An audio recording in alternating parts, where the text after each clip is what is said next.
말씀, 오늘 주시는 하나님 말씀 보십니다. 요한복음 21장 15절에서 17절에 이르는 말씀, 제가 가진 성경은 185쪽이 되겠습니다.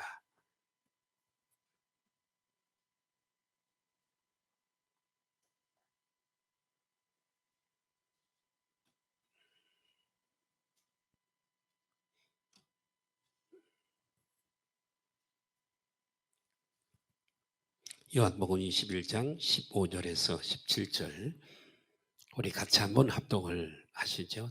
본문이 짧으니까 같이 우리 한번 합독을 하십니다.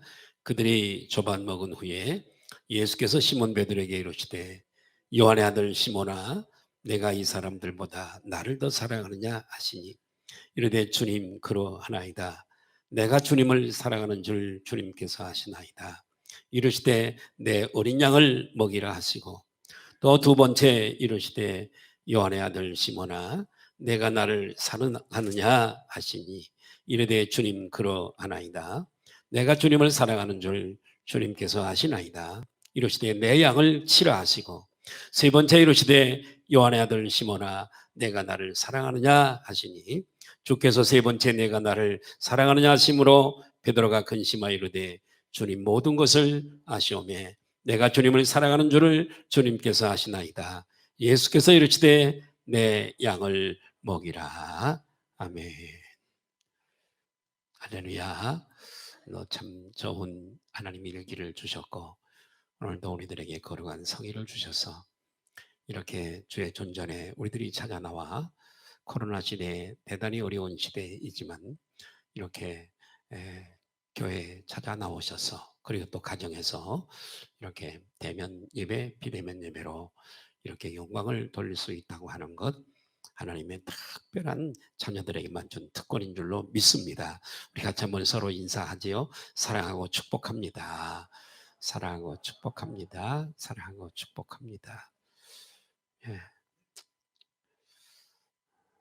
세계 제2차 대전 당시에 유대인들은, 흩어져 살아가는 유대인들은 전 세계에서 이상하리만큼 미움을 받게 되어집니다.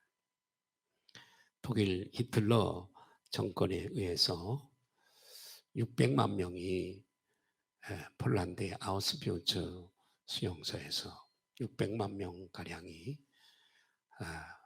모두가 다 학살이 되었습니다.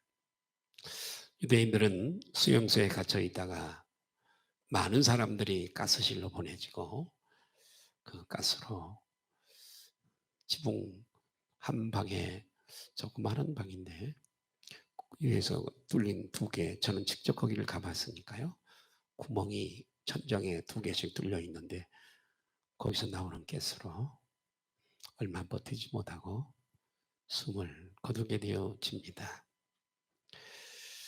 많은 사람들이 가스실에 이렇게 죽어가는 그들 중에는 한 가족이 있었습니다. 요만한 어린아이들을 둘을 둔 아빠, 엄마, 그리고 조그만 어린 아이들 둘이었습니다. 이제 수용소에 막 처음에 들어가면 곳곳 유럽 각지에서 유대인들로 구별되어서 그들이 열차로 역에 내리게 되면 아우슈비츠로 들어오게 되어지는데, 딱 들어와서 걸어오게 해서, 줄을 세워서 들어오게 해서 오른쪽, 이쪽 왼쪽으로 가면 가스실로 가는 겁니다. 대개 노인들, 여자들 중에도 그렇게 아주 힘이 없고 노동력이 없는 사람들, 그리고 병에 걸려서 이렇게 병약한 사람들은 왼쪽으로 구별이 되어 가스실로 가는 길이죠. 그리고 오른쪽으로 가는 이들은 노동력이 있어서 써먹을 수 있는 그런 힘이 있는 사람들, 이렇게 구별을 하게 되어지고, 오른쪽으로 구별이 되었다 할지라도 노동 현장에서 이제 이 사람은 일할 수 없겠다 여겨지는 사람은 즉시로 이제는 끌려 가스실로 가게 되어지는 것입니다. 자, 그런데 이 가족, 한 가족. 두 아이 중에 한 아이가 매우 어리고 그리고 대단히 병약했습니다. 그래서 부모는 늘 그것이 걱정이 되었어요. 저렇게 힘들면 어린 것이 가서실로 언제 끌려갈지 모르는데. 그래서 하루에 강제노역에서 하루에 일과를 마치고 집으로 돌아오면, 집이 아니라 그 수용소로 돌아오면 일가족은 밤마다 서로의 얼굴을 찾는 거죠. 저녁에 얼굴이 보이면 그날은 생명을 부지한 날이요. 얼굴이 보이지 않냐면 가서실로 끌려간 날이에요. 그러던 날 이 아버지가 둘러보면서 가족을 찾습니다. 그런데 몸이 약한 아들의 모습이 보이지 않는 거예요. 더불어서 아내의 모습도 보이지 않았습니다. 보나마나 모자는 이미 가스실로 끌려갔던 거지요. 그런데 그들이 끌려갈 때에 함께 있던 사람들이 모자가 끌려가던 때의 일들을 얘기해 주는 거예요. 어리고 약한 어린 아들은 이 감시원이 끌고 가려 하자 이 아이가 어리고 병약하니까 발버둥을 치는 거예요. 안 따라가려고. 울면서 발버둥을 치면서 끌려가지 않으려고 몸부림을 치는 거예요. 그때 어머니는 조용히 아들에게로 갑니다. 그리고 그 아들을 품에 안고 눈물을 참으면서 이렇게 아이에게 얘기를 합니다. 얘야, 울지 마. 이 엄마가 함께 갈게. 너랑 함께 갈 거야.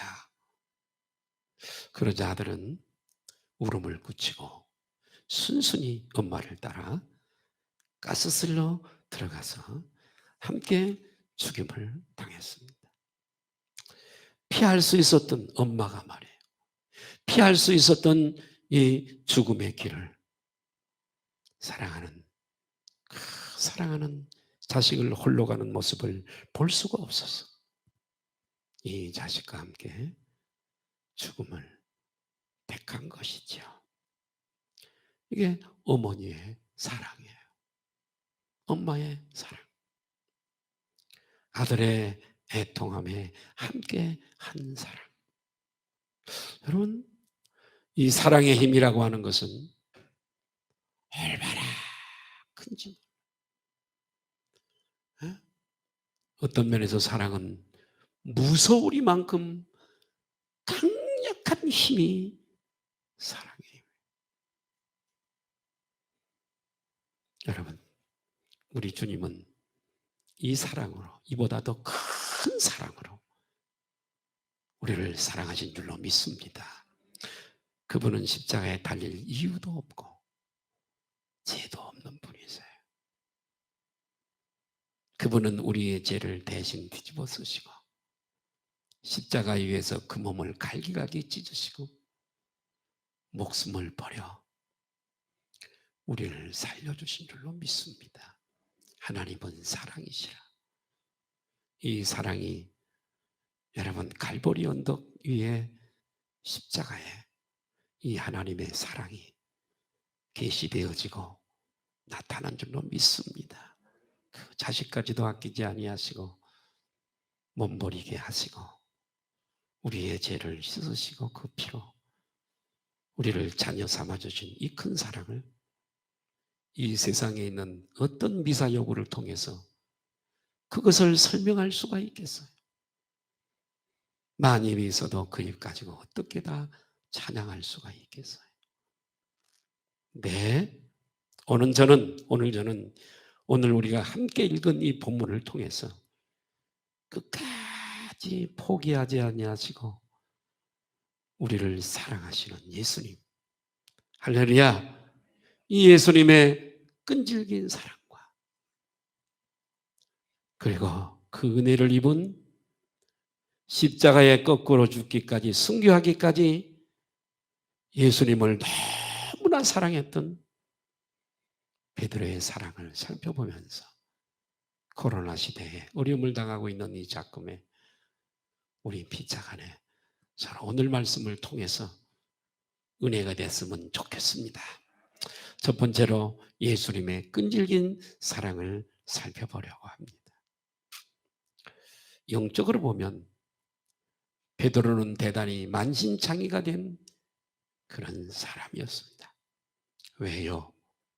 3번씩이나 총칼 앞에서도 아닌 하찮은 사람들에게서, 하찮은 계집아이에게서 비겁하게 예수님을 부인하고 한 번은 예수님을 저주하여 부인한 베드로입니다. 저주하여 예수님을 부인하였던 베드로, 그것도 가장 수제자인데, 물론 닭 우는 소리를 듣고 눈물을 흘리며 가슴을 치며 통곡을 했고 회개를 했지만 이미 저질러버린 일은 다시 돌이킬 수가 없었습니다. 이 실수로 인해서 베드로는 부활하신 예수님을 방 안에서 문을 꽁꽁 닫고 있을 때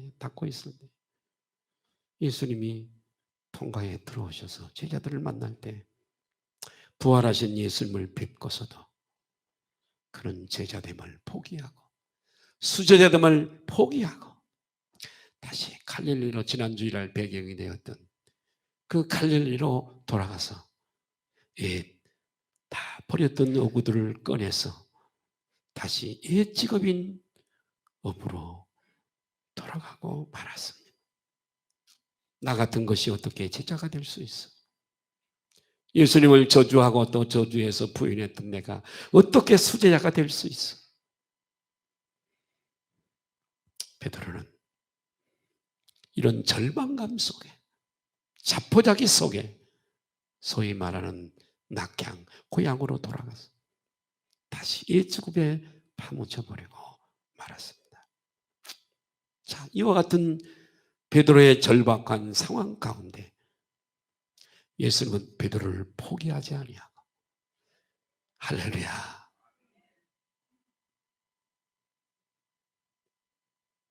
목숨까지 버리시고 오늘도 우리와 함께 하시고 지키시고 돌보시는 이 예수님의 사랑을 꼭 기억하시기를 바랍니다. 예수님은 그런 베드로를 다시 찾아오셨어요. 그리고 그 자리에서 지난날의 가오를 책망하지 않았어요. 야단치지도 않았어요. 비판하지도 않았어요. 옛날과 동일하게 대해 주시고, 아멘, 그를 회복시켜 주신 줄로 믿습니다. 이것이 바로 우리 주님의 사랑이에요. 아까 그 아우스비우스에서 그 어린 아이와 함께, 아마 우리 가운데도 다 그럴 거예요. 그런 사랑 우리에게 다 있어요. 조그만 아이가, 우리 지엄한 아이, 응? 홀라 가스실에 들어간다. 홀로 보낼 엄마가 누가 있겠어요? 응? 누가 있겠냐고. 우리 주님은 그보다 더 큰 사랑으로 우리를 사랑하시되, 주님의 사람들을 사랑하시되 끝까지 사랑하시는 줄로 믿습니다. 베드로를 이렇게 찾아, 이 괘씸한 놈, 나를 저주하여 부인해? 다시는 내가 너와 상대하지 않아. 그러지 않으셨어요. 찾아가시고 여인들에게도, 여인들에게, 부활 후에 나타난 여인들에게 내가 갈릴리에서 다시 만난다고 얘기를 전해줘라. 그리고 베드로에게 그대로 찾아오셨어요. 자, 주님의 사랑 한번 따라 하실까요? 예수님의 사랑. 예수님의 사랑, 뭐 크고도 놀라워, 그런 노래도 있잖아요. 누가복음에 탕자가 돌아옵니다. 분깃을 받아가지고 이곳에 가서 창기와 다 허랑방탕해버리고 굶어 죽게 되었을 때에 아버지 집을 생각하는 거예요. 내 아버지 집엔 품꾼도 많고 먹을 것도 풍족하다. 나는 여기서 추려서 죽는구나. 후회하고 아버지 집으로 돌아가게 되어집니다. 그때 당자가 돌아올 때 아버지는 맨발로 쫓아나와서 사랑하는 아들을 껴안고 잘 왔다. 내가 얼마나 기다린 줄 아니. 들어가자. 새 옷을 신기고 새 신발을 신기고 새 가락지를 끼고 잔치를 베풀어 서로를 잡고 할렐루야. 이것이 아버지의 사랑. 그 아버지가 단 한 번도 책망하지 않았어요. 너 나쁜 놈. 너 그 많은 돈을 어디다 갖다 버렸어? 그러지 않았어요. 그러지 않았어요. 베드로와 똑같아. 한 가정에 페루나가 가정에 큰 죄를 짓고 집을 도망 나갔습니다. 10년이 지났습니다. 고향에 가고 싶지만 지은 죄 때문에 어머니를 볼 낯이 없었습니다. 그런 어머니가 몹시 늙은 어머니가 보고 싶었습니다. 그래서 편지를 띄웠습니다. 어머니, 나를 용서해 주십시오. 내가 아무 날 열차를 타고 내가 우리 집 앞을 지나갈 텐데 어머니가 내 죄를 다 용서하셨다면 우리 감나무에 손수건 한 장을, 하얀 손수건 한 장을 내가 볼 수 있게 좀 따라서 붙여주세요. 손수건이 있다면 어머니가 용서하신 줄 알고 내가 돌아갈 것이요. 아무 손수건이 없다면 내가 돌아가지 않겠어. 그리고 그날에 이 아들이 열차를 타고 집 앞을 지나가는데 감나무에, 우리 집 앞에 마당에 있는 그 감나무에 한 장의 손수건이 아니라 그 아들이 지나가다가 혹시 못 볼세라 온 감나무에 하얀 손수건을 달아서 눈에 띄도록 그렇게 어머니가 손수건을 달아두었습니다. 이것을 본 아들은 한없이 열차 안에서 울고 집으로 돌아왔다는 이야기를 우리 모두는 알고 있습니다. 만약에 예수님이 베드로를, 여러분, 이것이 부모의 사랑이고 엄마의 사랑인 줄 믿습니다. 우리는 아버지의 사랑, 어머니의 사랑을 통해서 하나님의 사랑을 유추해 볼 수가 있어요. 우리 아버지의 사랑, 어머니의 사랑보다 더 큰 것, 하나님의 사랑이 크다는 것을 우리가 알 수 있는 것은 너희는 세상에 있는 나비를 합의라 하지 말라. 너희 진짜 참 아버지는 하늘에 계시느니라. 아멘. 너희 엄마는 아기를 낳아서 그 아기를 잊어버릴지라도, 젖 먹는 아이를 내버리고 집 나가서 잊어버릴지라도 나는 너희들을 잊지 아니할 것이다. 너희 이름을 내 손바닥에 새겼고 할렐루야, 내가 너희들을 영원히 기억할 것이다. 우리를 향한 우리 하나님의 사랑을 우리들에게 가르쳐주고 있습니다. 만약에 예수님이 베드로를 지금 갈릴리에 오셔서 찾아오지 아니하셨다면 아마도 베드로는 일평생 자기 잘못 때문에 후회하고 뉘우치고 절망과 낙심 속에 일생을 고기 잡는 어부의 신세로 실패자의 그런 삶으로 끝나고 말았을 겁니다. 그런데 예수님은 옛 직업으로 돌아가 버린, 낙향에서 다시 고기 잡는 업으로 돌아가 버린 베드로를 찾아오셔서 이 갈릴리에, 이 현장에, 고기 잡는 현장에 찾아와 주신 거예요. 그리고 그에게 묻습니다. 요한의 아들 시몬아, 나를 사랑하느냐? 나를 사랑하느냐? 이렇게 물었어요. 사랑이 여기를 잘 보세요. 눈을 감지 말고 여기를 보시라고요. 예배가 많이 없어요. 주일날 3, 40분 설교가 중요해요. 여기서도 졸고 앉아있으면 어떻게 하겠다는 거예요. 자, 오늘 설교가 대단히 중요한 설교예요. 코로나를 맞이한 이 시대에 금방 끝날 것 같지 않아요. 어떻게 우리가 신앙생활을 해야 될지, 어떻게 우리가 주님을 사랑해야 할지, 오늘 설교가 대단히 중요한 설교입니다. 여러분, 아까 사랑 때문에 목숨도 초계처럼 엄마가 버리잖아요. 그렇죠? 여러분, 사랑은 운명을 같이 합니다. 사랑은요, 운명을 같이 해요.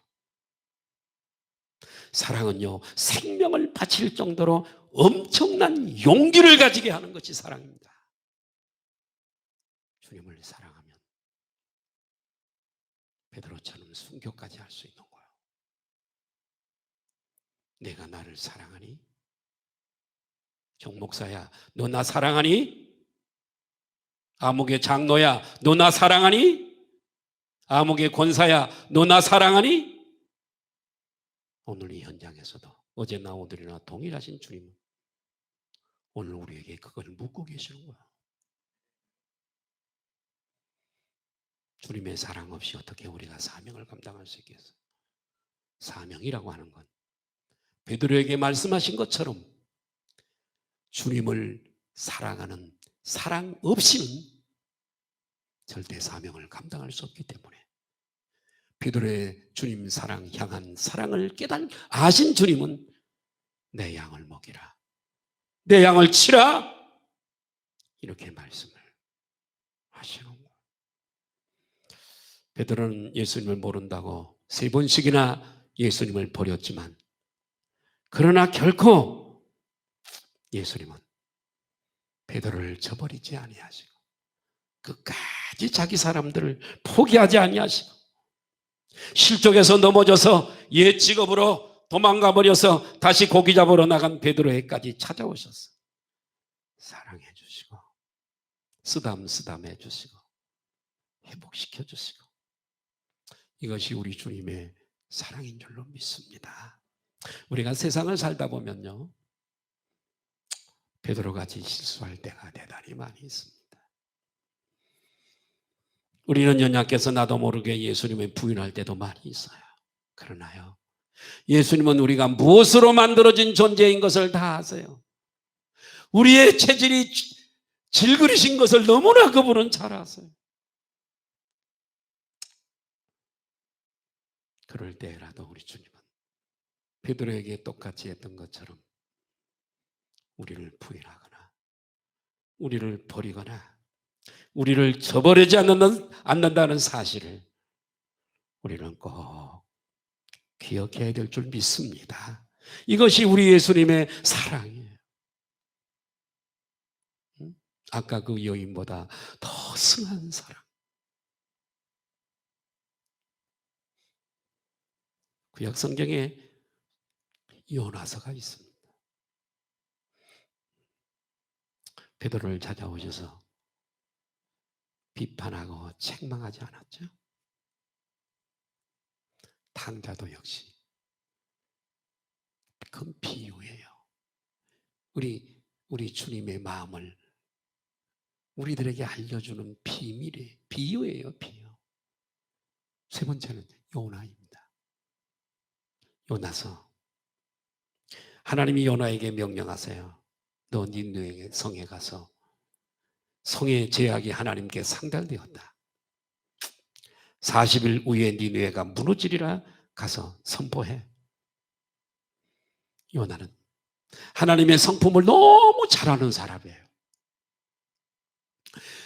아수르의 수도가 니느웨입니다. 아수르는 여러분 주전 722년 북쪽 이스라엘을 깡그리 다 쓸어가 버린 사람들. 그리고 북쪽 이스라엘이 완전히 혼혈민족이 되어져 버리죠. 그 아수르의 수도가 니느웨입니다. 가서 전화를 해요. 요나는 그거 하나님의 성품을 알았어요. 하나님이 나를 보내셔서 심판이 임박했다라고 가서 외치게 하신 것은 그 성을 구원하시기 위함이심이 아닌가. 싫어. 우리의 원수의 나라. 저놈들은 징계를 받아야 벌을 받아야 싸. 싫어. 그리고 그는 니네와 정반대 방향인 다시스로 가는 배에 성가를 주고 배표를 끊어 다시스로 도망을 가버리고 마는 거죠. 하나님의 명령에 불복한 거죠. 요나는 하나님을 저버립니다. 그러나 그럴지라도 하나님은 요나를 저버리지 않아요. 항해 도중에 풍랑이 일게 되고 제비뽑기에서 요나가 바닷속에 던져지는 거예요. 하나님께서 큰 물고기를 예비해 두셨다가 요나를 삼키게 해요. 수월의 뱃속에서 요나는 얼마나 부르짖어 회개하고 하나님을 불렀고 의지했는지 모릅니다. 결국 이 큰 물고기가 니느웨에 가까운 어느 곳에 요나를 토해 놓습니다. 요나는 더러운 걸 다 씻고 그리고 이제는 니느웨로 가게 되어지는 거예요. 가서 하나님의 명령을 수행하게 되었죠. 40일 후에 니느웨 성이 무너집니다. 심판받습니다. 자, 이렇게 복음을 전하는 거죠. 예수 그리스도가 아직 오시기 전에 복음이에요. 그 복음을 들은 니느웨 백성들이 요나는 하나님의 선지자가 아닌가. 하나님의 선지자 입에서 나오는 말은 하나님의 말씀이 아닌가. 그러면서 왕과 방백들과 모든 백성들과 그리고 짐승까지라도 금식을 시키면서 티끌을 뒤집어 쓰면서 하나님 앞에 기도하는 거예요. 우리의 죄악을 용서하소서. 어제 떴던 태양이 다시 뜨게 하시고 어제 내렸던 하나님의 은혜가 우리들에게 임하게 해달라. 우리 죄를 용서해달라. 온 니느웨 백성들이 하나님께로 회개하고 돌아오게 되어집니다. 그리고 니느웨 성이 구원받는 역사가 나타나는 이야기가 요나서에 기록되어져 있습니다. 하나님께서는 거역하고 불순종한 요나를 버리지 아니하시고 할렐루야. 위대한 선지자로 한 성이 도성이 돌아오게 하는 위대한 선지자로 하나님이 귀하게 쓰신 줄로 믿습니다. 이렇게 하나님은 베드로도 그렇죠. 탕자도 그렇죠. 요나도 지극히 몇 사람만 몇 군데만 비우드는 거예요. 다 성경에 그래요. 네? 끈질긴 사랑 따라합시다. 예수님의 끈질긴 사랑. 이 사랑으로 포기하지 않는 사랑으로 우리를 사랑하시고 포기하지 않는다는 사실을 꼭 기억하시기를 바라요. 안 돌아와요. 택한 백성인데 안 돌아와요. 한 대 때려요. 안 돌아와. 두 대 때려요. 나중에 안 돌아오죠? 사랑하기 때문에 그러는 거예요. 나의 자녀 하나님이 나의 자녀고 얘는 천국 가기로 이게 예정이 돼 있는데 안 돌아와.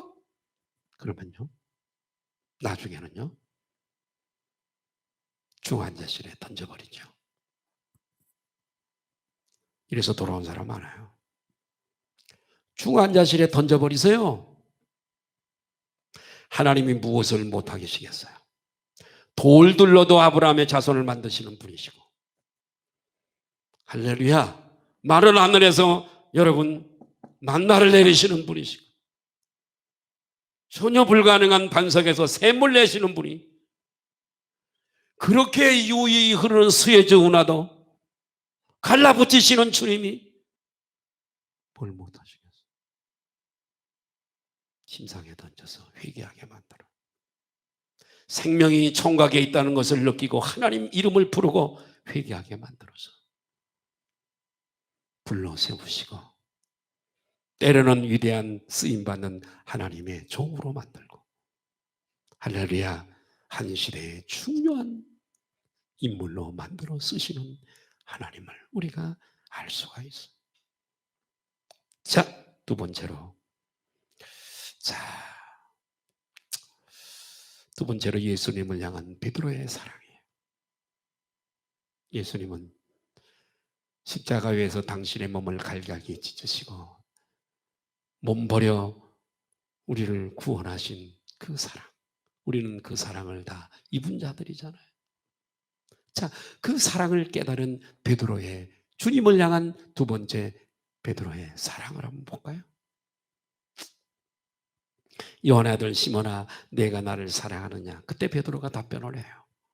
주여, 그러하여다. 내가 주님을 사랑하는 줄 주께서 아시나이다. 이것은 베드로의 진실한 마음에서 우러나오는 고백입니다. 물론 그가 생명의 위협을 느낄 때에 3번씩이나 부인한 적이 있지만, 그러나 베드로의 마음속에 예수님을 향한 뜨거운 열정과 뜨거운 사랑이 그 안에 있었어요. 네? 성경을 읽어보면 알 수가 있어요. 요한복음 6장에 보면 유대인들의 핍박이 심해지게 됩니다. 그래서 예수님을 따르던 제자들이 하나 둘씩 다 떠나가게 됩니다.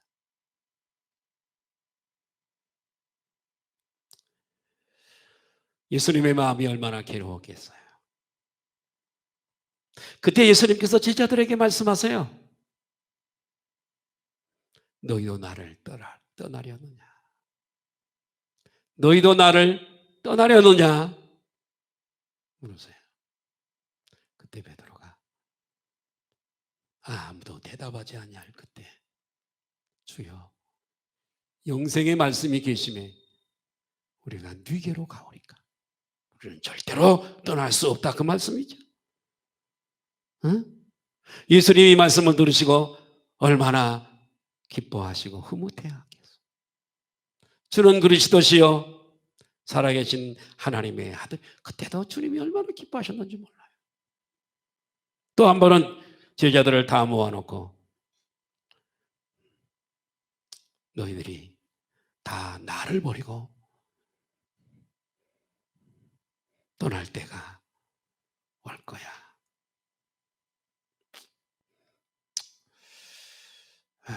너희들이 다 나를 버리고 떠나는 순간이 머지않아 곧 올 거야. 그때 베드로가 이렇게 말합니다. 주여, 다른 사람이 다 주를 버릴지라도 나만큼은 주님을 버리지 않겠나이다. 그렇게 말합니다. 대단하죠? 예수님을 얼마나 사랑하는가요? 수제자 베드로. 비록 그가 많이 배우지는 못했지만, 어부였지만 얼마나 주님을 사랑하는가요? 또 한 번은 겟세마네 동산에서 기도할 때에 대제사장들이 보낸 그 하인들이 검과 몽치를 들고 예수님을 체포하려고 겟세마네 동산에 왔습니다. 다른 제자들은 겁이 나서 다 도망을 갔습니다. 그런 극한 상황에서 베드로는 도망가지 않았어요. 순간적으로 몸을 날려 대제사장 말고의 길을 잘라버리고 말았습니다. 이 모든 것이 다 우리 예수님을 뜨겁게 사랑하는 베드로의 마음의 표현인 거예요. 또 우리가 오늘 읽은 본문 앞에 제자들이 디베랴 바다에서 고기를 잡고 있을 때였습니다. 그때 부활하신 예수님이 이 직업으로 돌아가 버린 이 제자들 앞에 제자들이 고기 잡는 그 바닷가에 서 계셨어요. 예수님을 제일 먼저 발견한 사람이 누구죠? 사도 요한이에요. 사도 요한이 이렇게 외칩니다. 주시다. 제자들은 깜짝 놀랐을 거예요. 갑자기 주시다고 했으니. 그때 베드로는 주시라고 하는 말에 아직도 이 배가 저쪽 육지에 갖다 대려면 상당히 거리가 있어요. 주시다라고 하는 이 말 한마디에 베드로는 그대로 옷을 입은 채로 바다에 첨벙 뛰어들었어요. 그리고 주님이 계시는 그곳으로 수영을 해서 가는 거예요. 여러분, 얼마나 주님을 사랑하는 베드로입니까? 우리는 베드로와 같은 주님을 이렇게 사랑하는 뜨거운 열정과 사랑이 우리에게도 있어야 할 줄로 믿습니다. 왜냐하면 베드로가 받은 은혜 우리가 똑같이 받았기 때문을 믿습니다. 여러분, 주님을 얼마나 사랑하시는가? 이 시대에 21세기에 이 코로나 시대에 여러분들은 주님을 얼마나 사랑하시는가?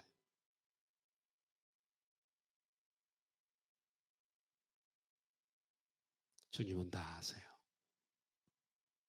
얼마나 당신을 사랑하는가를 다 아세요.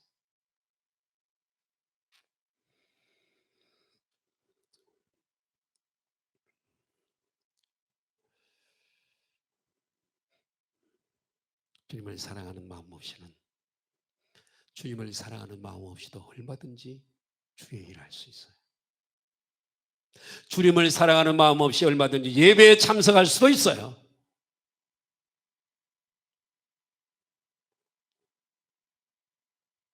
중요한 것은 내가 얼마나 많은 일을 하느냐에 있지 않습니다. 그보다도 내가 과연 내 마음속에 주님을 사랑하는 마음이 있는가? 이것을 우리 자신에게 물어봐야 됩니다.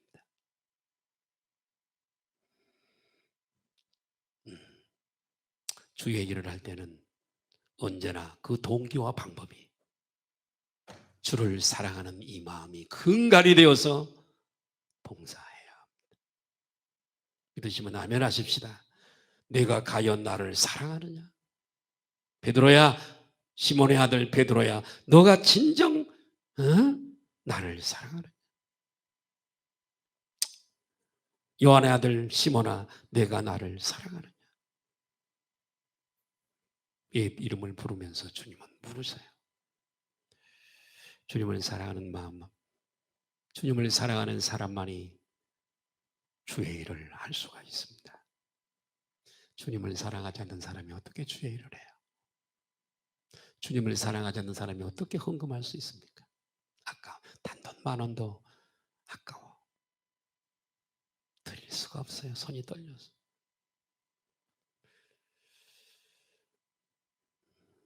주님을 사랑하는 말이, 주님을 뜨겁게 사랑하는 사람만이 주님의 양들을 먹일 수 있고 돌볼 수 있고, 주님을 사랑하는 사람만이 복음을 전할 수 있고 새 가족들을 섬기고 양육할 수가 있는 거예요.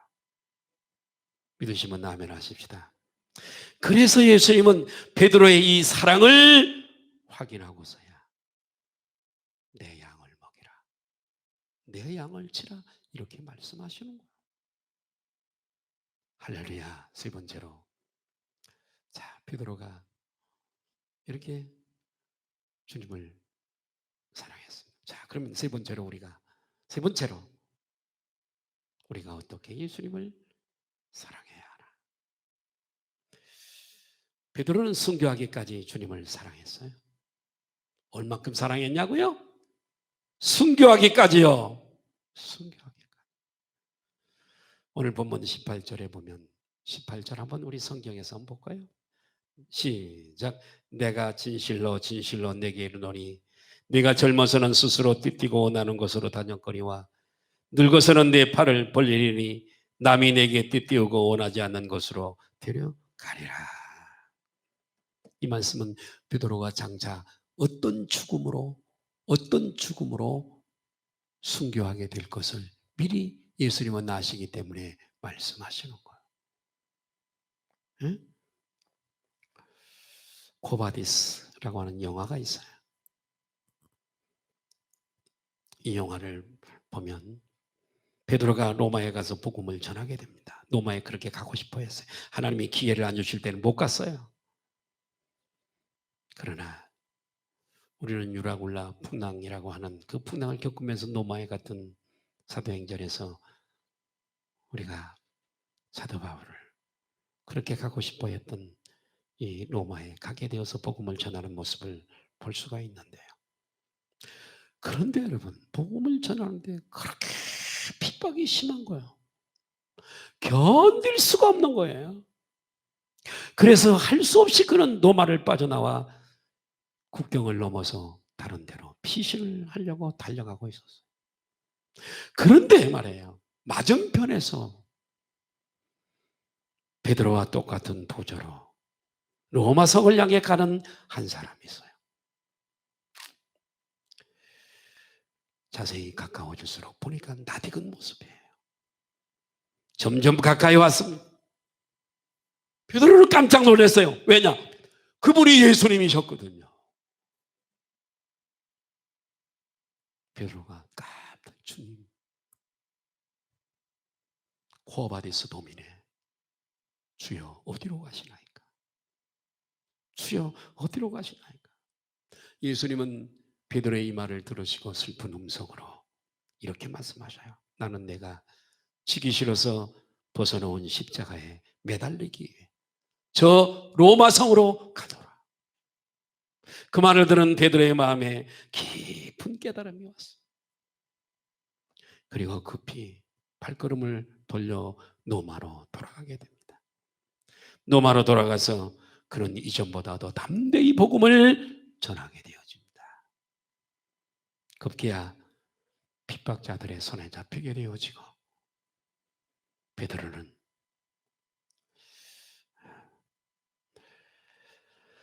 자기를 십자가에 못 박는 사람들에게 이렇게 부탁을 했습니다. 나는 예수께서 매달리신 십자가에 예수님처럼 똑같이 십자가에 매달려 달릴 자격이 없는 사람이요. 나를 거꾸로 십자가에 매달아 달라고 요청을 하게 되어집니다. 결국 베드로는 십자가에 거꾸로 못 박혀 순교를 당하게 되어집니다. 예수님이 말씀으로 자기 팔을 벌림으로 죽게 되어진다는 순교하게 된다고 하는 주님의 말씀 그대로 순교를 하게 되어지는 거죠. 주님이 베드로에게 내가 젊을 때는 네 마음대로 다녔거니와 늙어서는 그렇게 못할 거야. 우리 주님을 사랑하는 사람들은요, 내 마음대로 하고 싶은 욕망을 버려야 될 줄로 믿습니다. 그래야 우리 주님을 사랑할 수 있거든요. 이렇게 베드로는 주님을 향한 사랑이 순교로서 최종적으로 나타나게 되어지는 거예요. 사랑하는 성도 여러분, 주님은 오늘 이 시간에도 코로나로 힘든 이 시간에도 아무개야 내가 나를 사랑하니 물으세요. 목사야 너 나 사랑하냐? 장로야 아무개 장로야 나 사랑하냐? 아무개 권사야 너 나를 얼마나 사랑하냐? 아무개 집사야 너 나 얼마나 사랑하니? 이렇게 물으세요.